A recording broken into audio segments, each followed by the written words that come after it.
हमारी जिंदगी की नाव। एक प्रेरक प्रसंग। एक आदमी ने एक पेंटर को बुलाया अपने घर और अपनी नाव दिखाकर कहा कि इसको पेंट कर दो। उस पेंटर ने पेंट लेकर उस नाव को लाल रंग से पेंट कर दिया जैसा कि नाव का मालिक चाहता था। फिर पेंटर ने अपने पैसे लिए और चला गया। अगले दिन पेंटर के घर पर वह नाव का मालिक पहुंच गया और उसने एक बहुत बड़ी धनराशि का चेक दिया उस पेंटर को।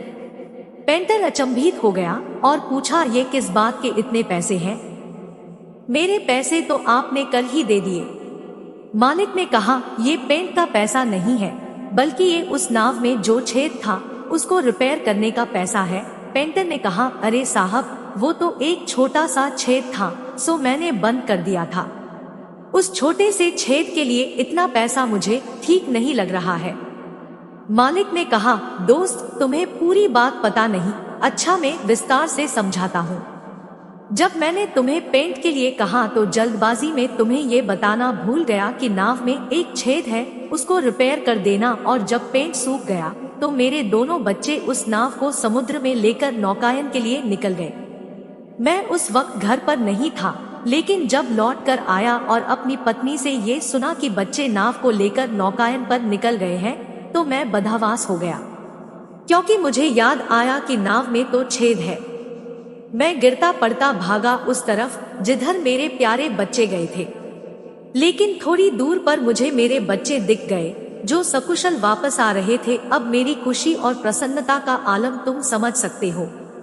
फिर मैंने छेद चेक किया तो पता चला कि मुझे बिना बताए तुम उसका रिपेयर कर चुके हो। तो मेरे दोस्त, उस महान कार्य के लिए तो ये पैसे भी बहुत थोड़े हैं।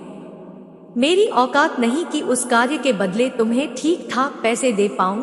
जीवन में भलाई का कार्य जब मौका लगे हमेशा कर देना चाहिए, भले ही वो बहुत छोटा सा कार्य ही क्यों न हो, क्योंकि कभी कभी वो छोटा सा कार्य भी किसी के लिए बहुत अमूल्य हो सकता है। सभी दोस्तों को जिन्होंने हमारी जिंदगी की नाव कभी भी रिपेयर की है, उन्हें हार्दिक धन्यवाद और सदैव प्रयत्नशील रहें कि हम भी किसी की नाव रिपेयरिंग करने के लिए हमेशा तत्पर रहें। दोस्तों, कहानी अच्छी लगी तो लाइक करें, शेयर करें, कमेंट करें और चैनल को सब्सक्राइब करें। Thank you.